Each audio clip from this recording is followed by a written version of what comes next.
Alright, today we're going to do the drum sanding of these three parts of your clock project. We're going to sand the pencil line just off on all these three parts. First off, before I begin though, I've got to think about personal safety. If I had long sleeves, I'd pull those up, drawstring, tuck them in. Long hair, there is rubber bands over here if you want to put long hair in a ponytail. So I need to take off my ring, the wristwatch, and most importantly, I have to have safety glasses on. Now to turn this machine on, there's a red switch. You don't push in on it, you just lift up and begin running. During this activity, we'd like you to pause the video and go grab your three pieces like this really quickly. So go ahead and pause it and bring these pieces back to your workstation.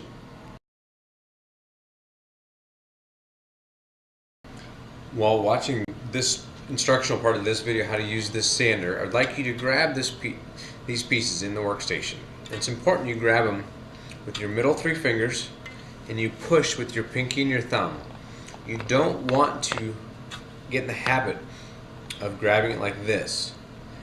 So when watching this video, just hold this piece in your workstation like this so you get in the habit of correctly doing it. What we're preventing is kids often will grab like this and sand here. Sander will catch, throw their knuckles into the sander. So you want to get in the habit of keeping your fingers back, three on top, pushing with your thumb and pinky. Never this, always this. Alright, so here I'm going to sand down to the pencil line.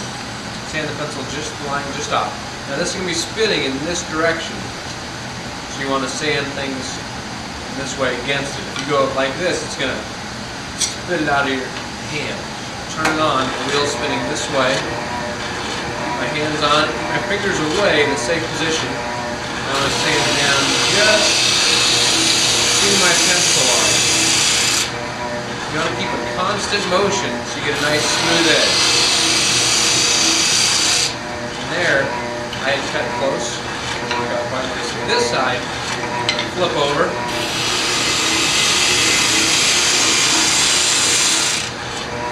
Check.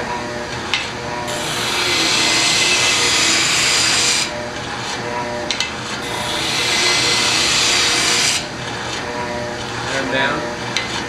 Now on this side, I want to take my hands, keep behind, and just keep in the same position. If we can, just work my way across in a nice smooth motion, never stopping, because once I stop, I'll just kind of leave it get out of line.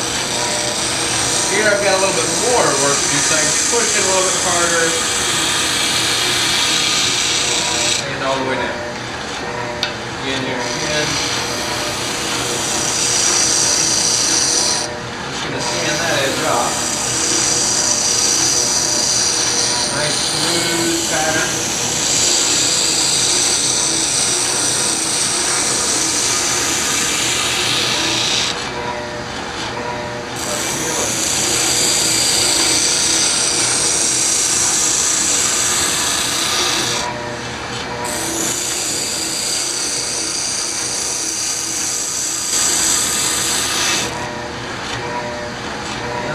Finger along it, see if I've got any bumps.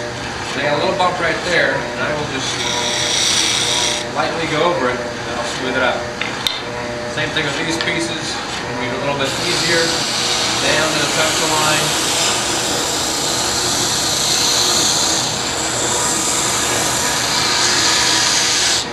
I'm pushing fairly hard.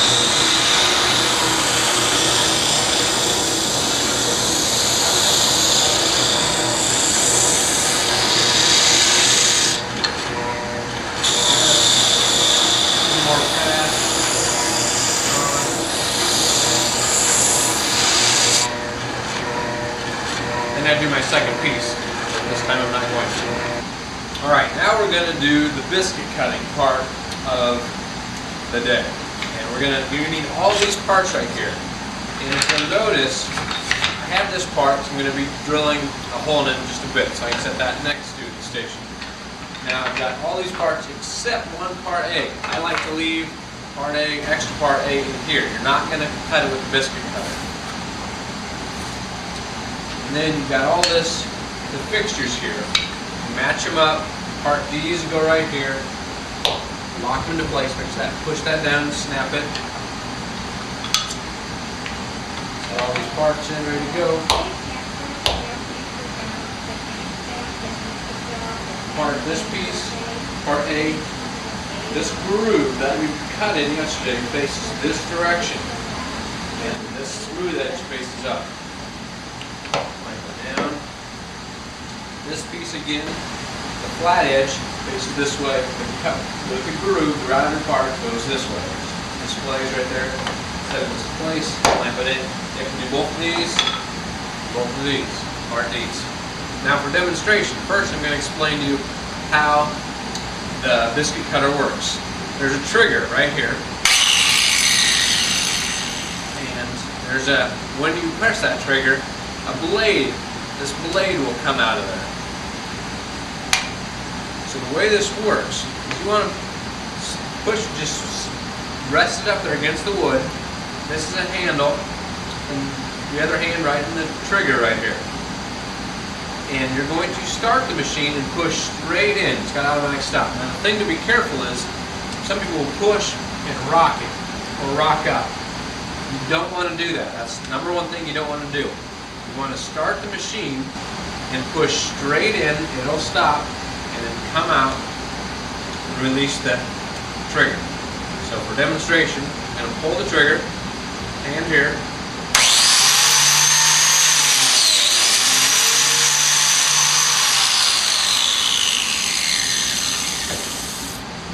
what it does is it creates a hole like that, and that hole will later put a biscuit in there.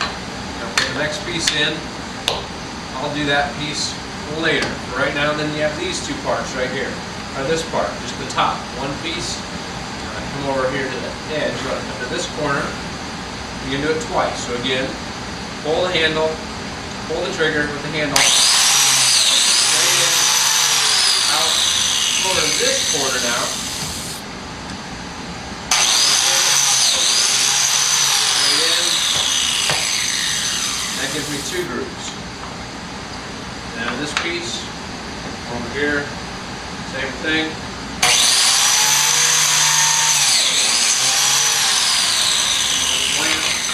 I do my second piece. I'm not going to worry about that right now. You just make sure you do both of those. Then your one part A you're going to cut. Come in this corner again, tighten that corner.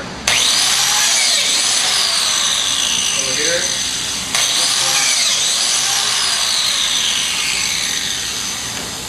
And that gives my two cuts right there. The last part is very simple. You're going to drill a hole through your clock face. Set it in here just like this. And flip the on-off switch up. And just grab one of these handles, and you put a finger here. It shouldn't go anywhere. And you put drill right through, turn it off. You got your hole. That's it. On machining day, each student should work in a different location. One work on the drum sander, and the other work on the biscuit cut machining area. And then switch when you're each done. Don't forget to use the drill press and drill your flat piece. At the end, it's likely that both of you will have machining to do. You can both work on either side of the drum sander to machine your parts.